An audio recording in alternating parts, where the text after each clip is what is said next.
Hey everyone, good morning. Welcome to the Daily Drop-In Morning Show with the Teach Better team, where we are live every single morning, Monday through Friday at 7 a.m. Eastern, as we stream on Facebook, YouTube, Twitter, Twitch, and LinkedIn. We are so excited to welcome you in. It is Wednesday, March 2nd, and we have a lot in store for you. Good news articles. We have a ton of holidays just like yesterday. Brian is with us to continue to dive into our theme this week, which is all about appropriate and valuable uses for data, how we can turn those into action steps. And holy moly, it's Wednesday. So, we're going to have a really good recommendation for you. Please go fill up your coffee cup and we'll be right back.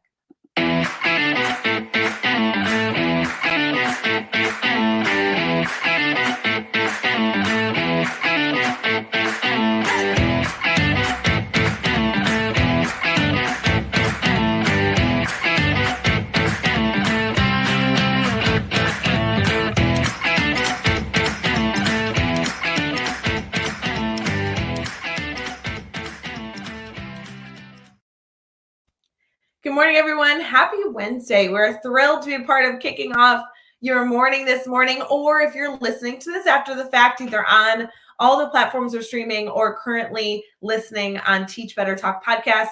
We just appreciate being a part of your day. We have Brian with us this morning. Good morning, Brian. How you doing?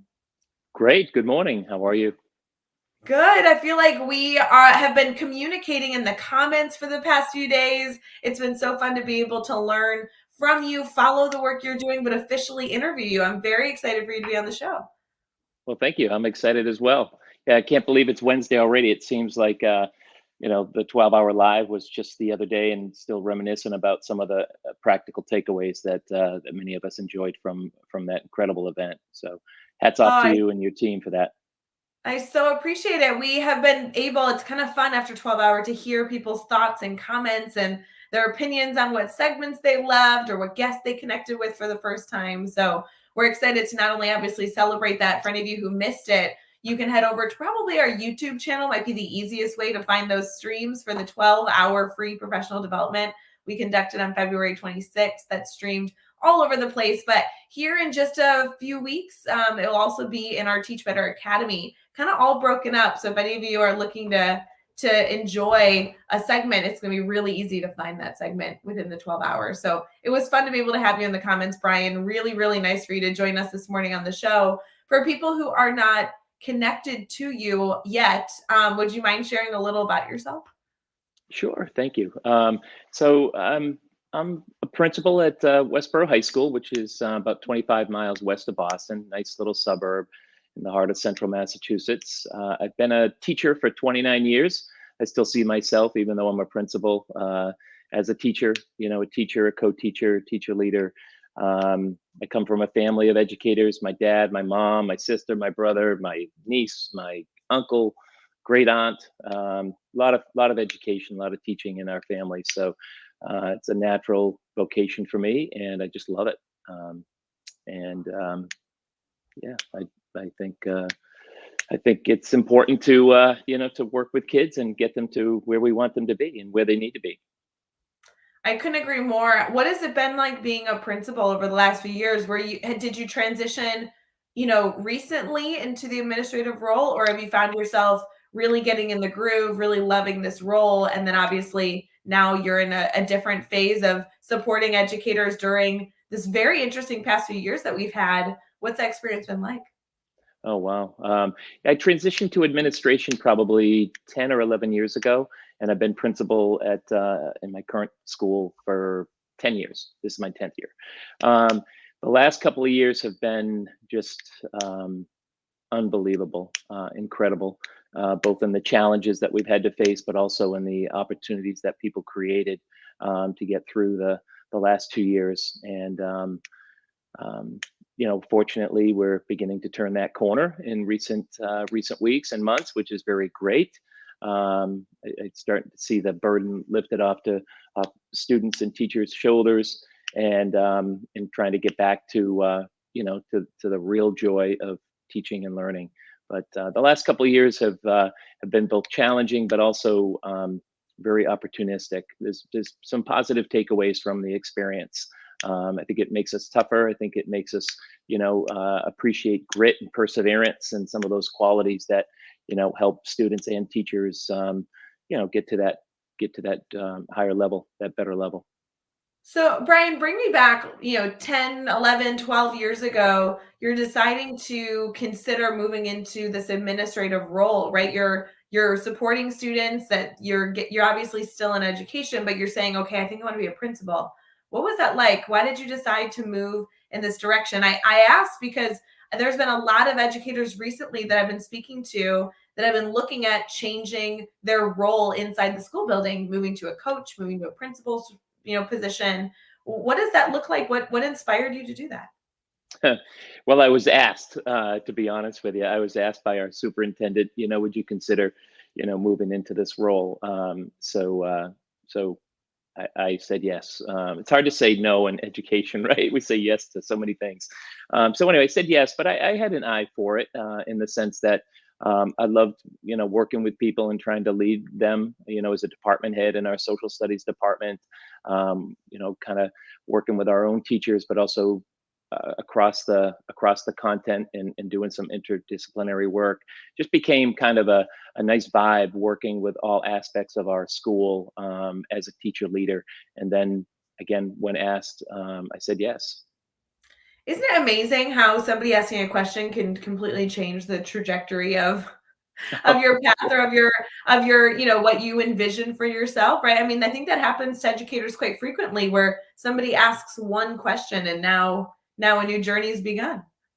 Well, when we dive into, the research into action, I think questioning is a huge component of identifying from that research, what it is that you're going to do. So I can't wait to talk about that. But yes, you're 100% right. One simple little question or one thought-provoking question can really, set a path. Well, it's going to be really wonderful. I'm excited to dive into that during our brainstorm bank segment where we're going to be able to obviously take questions from our community, but also dive into our theme this week, which you're right, is all about looking at the information in front of us, looking at the data, and being able to turn those steps into action steps, which I can only imagine as a leader of a school building that you are constantly needing to evaluate what information do we have before us and what action steps do we want to make. So I can only imagine this is going to be a good dialogue. Brian, before we get into that, we love to kick our show off submitting a moment of gratitude to an app that we call Happy Feed. It's an opportunity where you're able to document a moment of gratitude and then revisit those moments later on in a number of different creative ways. We really appreciate this free app is able to kind of store some fun information for daily drop-in and obviously within the Teach Better Team community. If you were to identify something that you are grateful for, thankful for, appreciative of, is there anything specific that comes to mind? Yeah, I mean, so many things, obviously, but so yesterday, our ski team was in the state championship, and I hadn't got a chance to see the ski team perform this year. So I drove over to a mountain nearby and watched the ski team perform. These two students came over to me, two of our students. These two students came over and said, "Why don't you come over to our tent and get something to eat? You've been here, several hours." And they were right. I was hungry, and but just the act of coming over to their principal, who, we had seen each other in all, but we have a 1,200 student school, so it's pretty big. They invited me over. One was a sophomore boy, and another was a junior girl, and they invited me over to have a hot dog, a hamburger, and a cookie, while watching. So, and I was really hungry, so it satisfied me in both ways, right? My stomach, as well as just feeling that our kids are in a good spot, and feel as though they could reach out to the principal, to come over. But it was really welcoming, and I'm grateful for that. Ah, it's a perfect moment of gratitude. I love that. And I think it's so interesting the different teams that you can have at a high school level obviously change Mm. depending on where you're located. I assume, in the middle of the desert, they don't have a ski team, right? That may not be their focus, but how fun is it that you're able to not only go to a student event and obviously support something they're very passionate about, but I've never been to a ski like event. I want to go. That sounds so fun. It was a lot of fun. It really was. Yeah, and the mountain fresh air, was just, invigorating, and seeing all the activity and all the hard work going to that event for our student athletes was great. But yeah, that was a nice moment. Love it. Great moment. All submitted in our Happy Feed app. Shout out to the team over at Happy Feed that it continues to support everyone taking a moment frequently throughout the day or once throughout the day to be able to document a really, really good feel-good moment. Brian, that's probably one of my favorites that we've had shared on the show thus far. So I appreciate it. That was a wonderful one. We're going to transition here into keeping the gratitude, the appreciation, the happiness going. We're going to transition into some good news, including some holidays.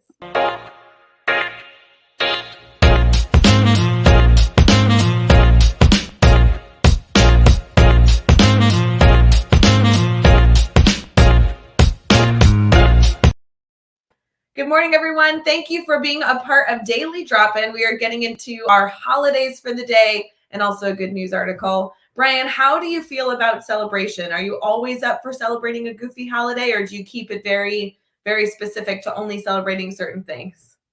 The goofier, the better, to be honest with you.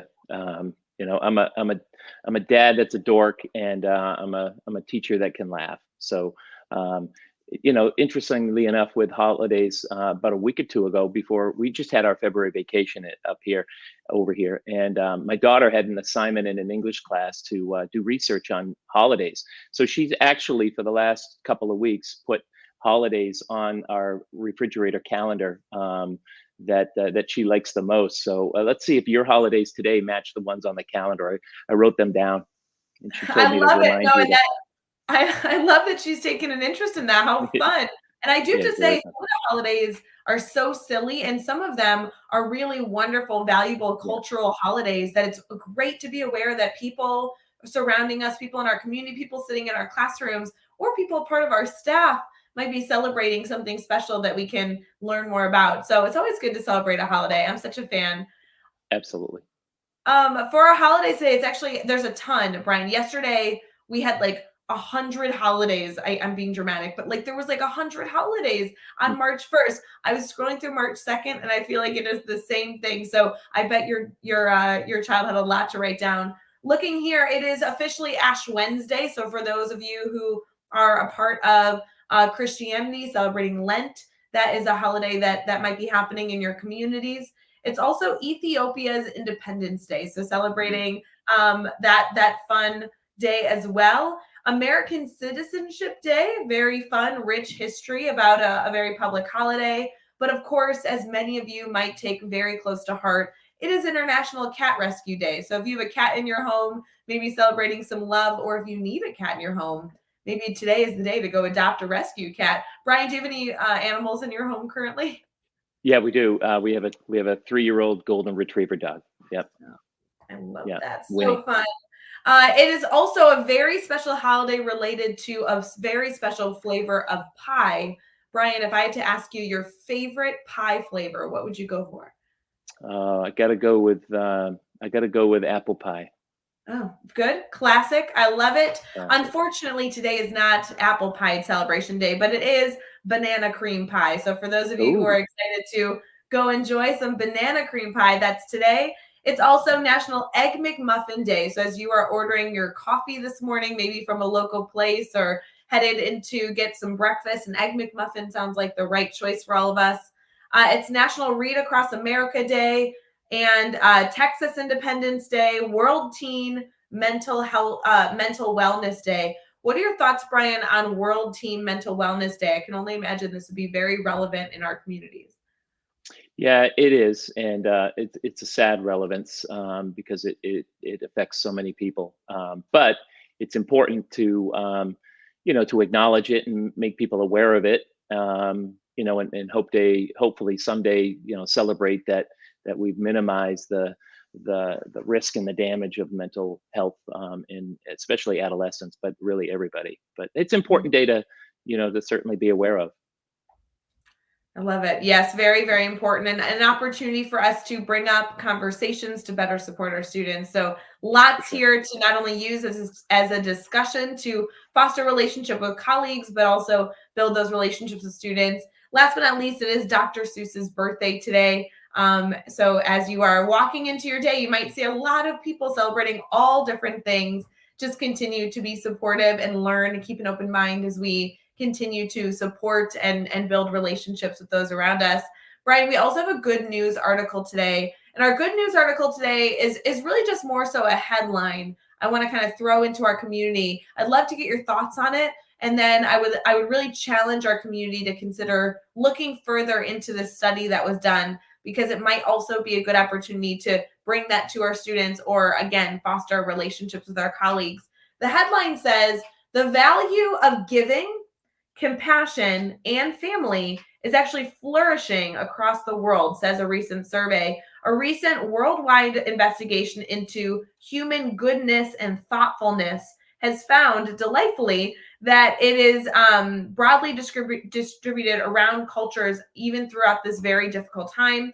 It says, even though the world has truly gone through quite a few years, that the data is showing without a doubt that there has been an increase in people caring for each other, having compassion, and also really valuing family. Obviously, there's a lot of research being done. Obviously, there's always examples that we see in the news of hardship and people having difficult opinions and thoughts of others. But what a wonderful opportunity here to be able to look at some survey results and say, hey, I know we see negativity across our world, but it's nice to be reminded that there are also very, very wonderful core values that are continuously being emphasized in our communities. Brian, what are your thoughts on that? An increase in compassion and family? Yeah, I think the last couple of years have caused people to become a little more empathetic toward others, and becoming more grateful. I think is always a great thing, and I think that's the best way out of some of the negativity and some of the challenges that we see our world in. Is to just develop that understanding and compassion to help one another. One of our themes this year, we have themes for the year at our school, and this year's theme was around community, and we came up with a term called Ubuntu. And I'm not sure if you're familiar with Ubuntu, but it's a Zulu term, African term, and it basically means "I am because we are." And a lot of our faculty meetings and professional developments, start with some connection to Ubuntu, and it definitely has allowed our students and our staff to understand one another. There's a lot of challenges that people are facing personally and professionally because of the last couple of years, and just trying to keep your faith alive in humanity, I think is. And that's the direct translation of Ubuntu in Zulu language is humanity. But I think that can really help us. It's like an ingredient, What Brad Hughes talks about secret sauce, and to getting our world and our schools to a better place. Certainly, compassion is a big ingredient in that. Such a good tidbit there, Brian. I love that you've been able to take something from an incredible culture in a different location around the world and be able to say, how can we take this idea, make this a focus within our school buildings, not only with our students, but with our staff, really reinforcing, I love that, the power that we have, the compassion that we have. That is so wonderful. And a great reminder for any of our leaders or educators that are listening who are not in a leadership role to think, how can I bring in other cultures and really emphasize the passion, the community, and the family that exists within our school building. I think that's a wonderful, wonderful reminder. Brian, we are going to transition here into a segment that I really enjoy, and I know you're going to have a lot to share in. It is our Brainstorm Bank, where we challenge our community to share questions with us live, and we are able to dive into our theme every single week. Obviously, our theme being data and turning that into action steps, I know is a big passion for you, and I'm excited to hear your thoughts, so we'll be right back.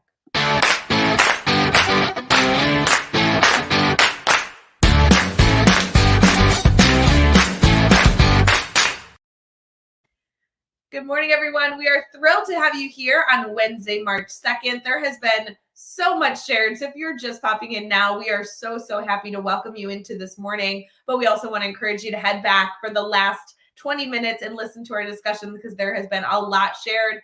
Brian, we have been able to focus on so many things. And in this segment, I'm excited to dive deeper into those concepts.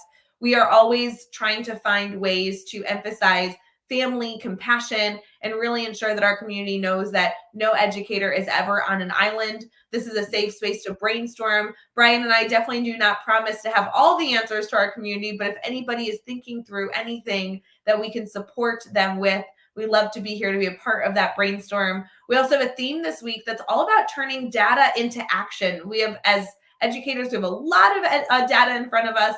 It's always good to know that we have the power and the choice to then turn those into action steps, which I know, Brian, you must do on a daily basis as a leader. Before we get into that, I do want to give a big celebration, Brian, to Erin. Erin is a part of our community. She's been very, very active in the Teach Better world over the last few months. She's a new family member, and she just published a book yesterday, officially dropped on sale. I know that there is so much that's going to be in this book. I was able to support Erin through this little project of hers, and she was live celebrating yesterday those big accomplishments. So, Brian, I really appreciate us being able to take a moment to celebrate Erin. Congratulations, Erin. Yeah, that's wonderful. Yeah. Very exciting. You know, as we all work in our passion space, sharing our compassion with others, and obviously exploring the idea of turning data into action, what comes to mind, Brian, when I say a focus of looking at the information in front of us and being able to do something with it? Well, there is so much, as you said. There is so much. There's such a mix of data and survey results and reports, and you can be overwhelmed by it. I think understanding who your audience is when you're ready to take action, whether it be teachers or students or parents or families, is probably, to me, the most important thing. Like, who are we working with here? And then finding the data that that you can use to take the action that you need to support that particular segment of your school. So, for example, it could be something as simple as, at the start of the pandemic, we didn't know how we were going to serve lunch, and because the cafeterias weren't in use, and lunch was free to everybody. Anyway, we did a simple Google form and surveyed the students every week, like, what do you want? How many and what do you want? And we transferred that into action by putting out as much food as we could that serve the population of our students. But you obviously get into things a little bit more complicated. For example, we talked about Teen Mental Health Day. We surveyed our entire freshman class at the beginning of this year to get a baseline on mental health. So we did a grade 9 wide mental health screener, and asked them, about 15 questions that from a national survey and questionnaire. And we took that data and supported students that identified themselves as really in a serious crisis emotionally and mental health wise. And we did it immediately. We did it that day. We did the survey in the morning, and counseled a total of 18 students that day, and then another 40 to 50 in the next couple of days just to support them. So anyway, data and collecting data, to me, depends on who you're trying to help. And the two questions that guide me in a very open-ended kind of way are, what do we need to solve, and how can we solve it? To be honest with you. What do we need to solve? How do we solve it? Yeah. Very simple. It's kind of based on the medical field. They do a ton of research, collect a ton of data, and they plan things. They take the data, they plan it, and they do it. And they get great results, from cancer research to affecting diabetes to, really any ailment. And sometimes they don't. And but that in and of itself is information that they can use to plan something else, or make other progress and paths. So we apply that very simple process to a lot of the things that we do. Who are we trying to help? And and how can we help them? What data can we use to help them? There's so many directions I want to take us here. One of which is I want to get into questioning, which I know is something that we touched on earlier this morning. I also really value what you brought up here, which is discussing knowing your audience, knowing what you're looking for, right, and knowing that the audience you're asking those questions to actually can get you the information that you can use to take action. So valuable. When you were discussing using a survey, this is obviously a survey that you located somewhere. You didn't need to create it yourself. It sounds like you found a resource that you were able to implement. Is that true? Yeah, that's true. Yeah, we consulted with doctors, neuropsychologists, psychologists, and had three to choose from. And we wanted one that was manageable for our 14-year-olds, 13 and 14-year-old students, and wasn't too long, but would get to what we were hoping to get to. So it was a nice survey, but we had a little consensus building on which one to use. I really value that reminder that sometimes we collect data by the questions we ask ourselves or the things that we observe in our classrooms, but we also have access to other means of questioning, survey results, or anything in between that we're able to implement into our buildings and get those answers. So there's so many different ways to kind of curate the type of information that we're discussing here. When it comes to identifying questions, right, you are trying to solve a problem and you want to make sure you ask the proper questions to get the results. What are your thoughts on the power of questioning? I think it's the most important thing. I really do. Asking the right question and follow-up questions. I think that on a very informal basis, when you're working with students or working with adults, making sure that you can ask a question that will potentially shed some light, or the person who's answering it can reflect a little bit. Giving them time to answer, I think, is very important too. But really, asking critical questions, depending on the situation, whether it's in a class discussion or teacher evaluation or student discipline, or at an IEP meeting, really asking, for example, with a student who's, I think you can do this younger, but I deal with high school age kids. But having the student at those IEP meetings, which are very important, and asking a question like, "What are your aspirations?" Not necessarily, what do you hope to accomplish, but what do you been dreaming about? What do you see? Where do you see yourself in 5 years or 2 years or 1 year, depending on how many small or big steps you need to take with that particular student. Every case is different, but really asking questions that are going to get the person who you're dealing with, the person you're trying to affect in a positive way, to answer in an authentic, honest way that can help you plan, right, create, and do the activity, because that's what action is. It's activity. And I'd also like to add, in terms of research, I did this as a classroom teacher, as a history teacher. I called it explore. Research can be daunting sometimes. Research, I need how many sources? How long does it have to be? No, let's go explore manifest destiny. What is that? And you give the little, introductory notes, and then you tell them to go explore, like Lewis and Clark did, for example. And that's what we're doing, right? Aren't we exploring how to get a student to come to school on time or come to school at all, and so on? Aren't we exploring how to make teachers better? So when you're in a teacher evaluation meeting, you're asking them questions that help them move their instructional practice to a place that's going to be more productive and improve student performance.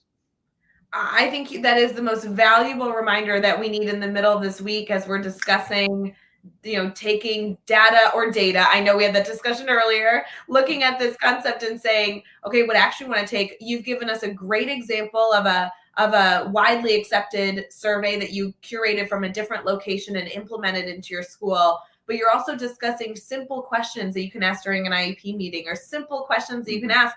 This is all the information that we have access to. These are all things that can move into those action steps.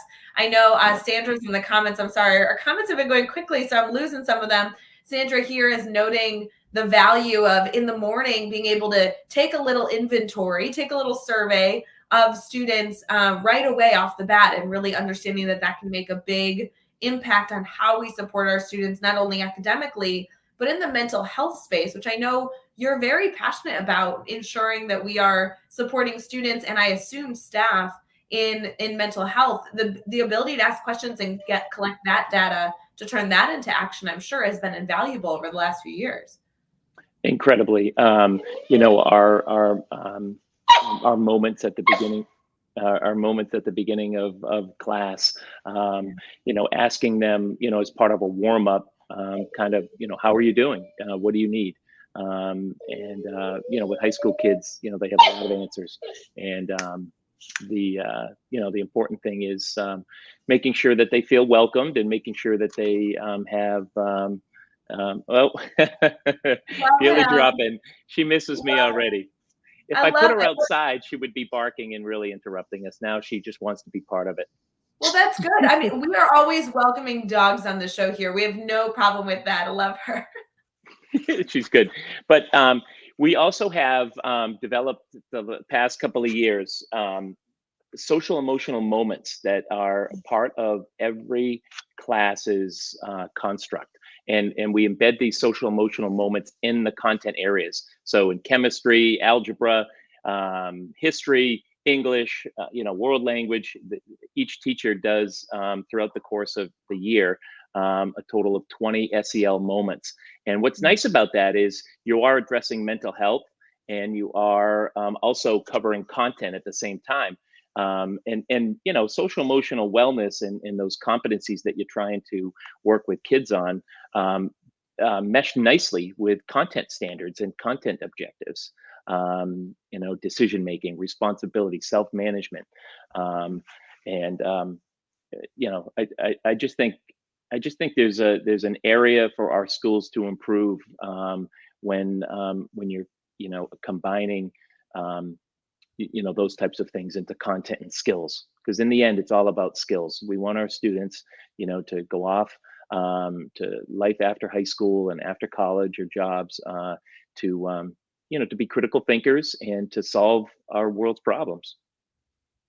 I couldn't agree more. And there's so much work to be done in this space. I do want to celebrate. We did just announce our Teach Better Conference keynote, and this is her passion space. I love that Brian, you share this passion for identifying what we need to support in students, knowing that we need to have compassion for them, understanding them as a whole child, and being able to provide those supports, and the emphasis on how having data can support that. We're going to transition here really quick with a quick clip celebrating the Teach Better Conference, which, by the way, has proposals open. So if you're listening right now and you want to share your voice, maybe in this mental health space, giving some actionable steps to people who may be attending the Teach Better Conference to learn how to best support our students. We'll be right back for that. And then, Brian, we have a question in the comments that we're really excited to address.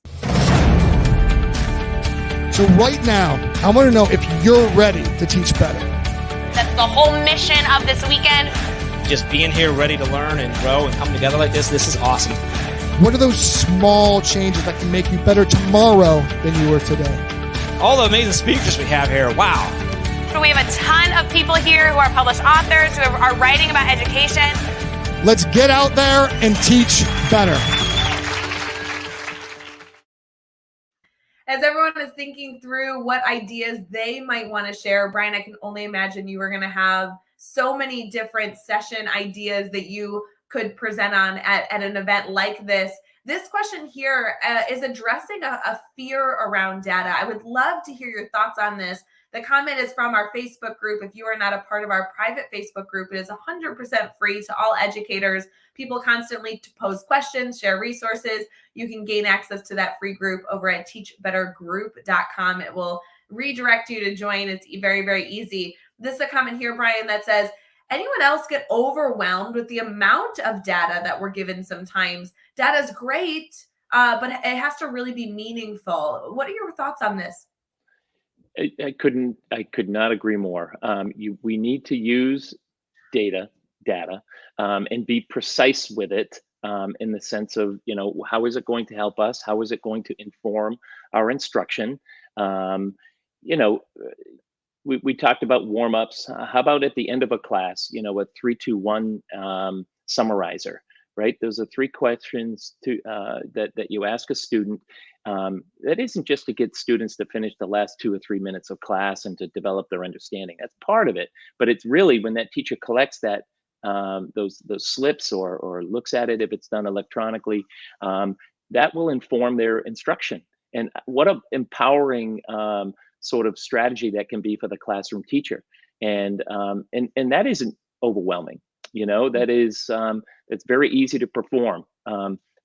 But this Facebook user is right.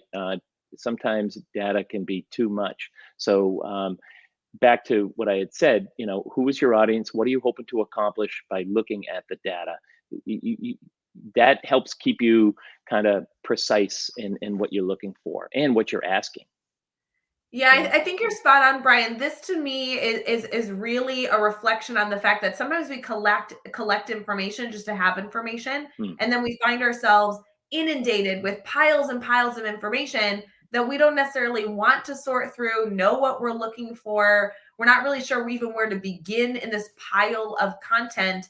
And so we find ourselves sometimes, like Aaron's saying later on in the comments, like pushing it off to the side and like getting rid of it, which then just feels like a wasted, you know, curation opportunity. I think for me, as we're talking about data being overwhelming or data being overwhelming, it really comes down to looking at knowing why the information is being curated. Because if we know why, and again, you've emphasized the such importance to know our audience, if we know what we're trying to do with the information, that it's a little bit easier to sift through and be able to say, ooh, this information is really helpful. Let's save this to dive deeper into. And this information is really not, so we can put this off to the side or recycle it and not feel guilty. So this to me is really coming down to intentionality, right?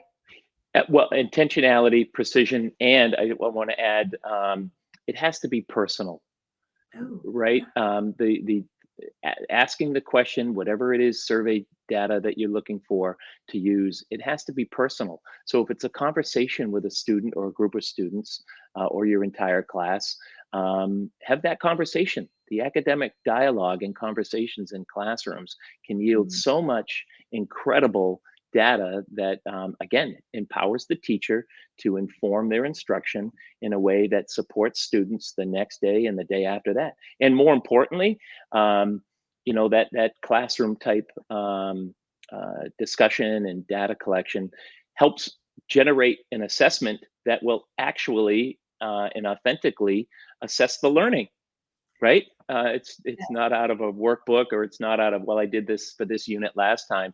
And it takes a little bit of time, but you're dealing with the data that's right there in front of you over the course of 4 days or a week, but it aligns. So making the questions and the surveys personal, and one kid at a time, one teacher at a time. A couple of years ago, I changed our teacher evaluation system, and the union loved it, so we got it passed pretty quick. But it was to have our formative evaluations that were one-on-one conferences. And the report in the middle of the year or at the end of the year, depending on the cycle the teacher was on, the report was generated from that conference.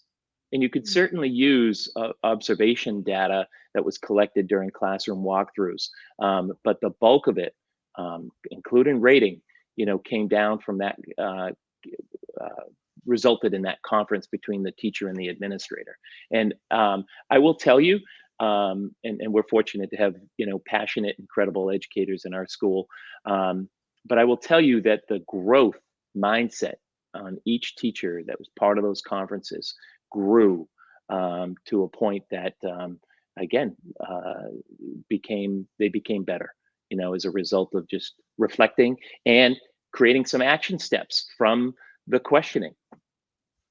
I love it. And I think your emphasis on personal is a huge component of what I assume made that so successful. As I'm thinking through the multitude of evaluation styles that I've seen, not only across the US, but Canada, working with different staff members and districts that go about this all different ways across the states. Sometimes evaluations feel like busy work. It feels like we are collecting data for no intentionality at all. And that can add a lot of stress to an educator to think through making a transition where it is conversation based. It allows for deep reflection. You as the leader of the building are able to see that reflection taking place right before you, and in a very personal and intentional opportunity to set some goals and make it a empowering, valuable moment of data collection and then action steps being curated. To me, that is the most ideal situation. So Yeah, powerful. it's been really powerful. No checklists, no log of how many indicators and elements you had met. There certainly are some things that we want to work with teachers on specifically, but at the start of the year, there's two questions we ask: what do you need, and how can I help? And that spurs on incredible conversations, not just in that moment, but follow-up conversations. You have a basis of how to work with that particular educator on the things that he or she want to work on. I think we need to have our community challenge our community, that whether it be today or we'll give you until Friday, depending on what your day looks Okay. like. I want to see those two questions asked to either somebody that you are in a leadership role to serve, or even a colleague or a student that you can better support. Can you give us those two questions again? I love those two very simple, easy to ask questions. Yep. What do you need, and how can I help? Done. You know, So powerful. um, So powerful. Yeah, and you can create the topic together. It could be, I need time, I need more technology, I need more, I need this. You can collaboratively determine what the topic is, but that to me allows for any data that is collected either on the teacher's part, my part, to turn into action, because someone's responsible. What do you need? How can I help? It holds me accountable as a Love building it. leader, because ultimately, Ray, and those listening, it really is about transfer.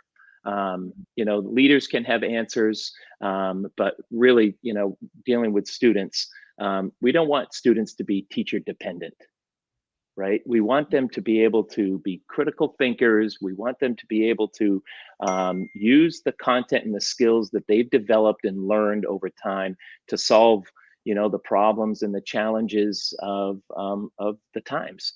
And the best way to get there, in my opinion, is through good questioning, good connection with students, and handing it off to them. And that takes, intentionality, like we were saying, but that takes a personal approach. Yes, you are so spot on. I'm so excited to take these ideas and see how our community turns them into action steps. As many of you know, on Wednesdays, this is where we're able to, at the very, very end of the show, give you some action steps that as you want to go and explore further, we can give you some resources that will support you in that, whether it be questioning or curating data or evaluating information or anything in between. So we'll be right back with a few recommendations we love.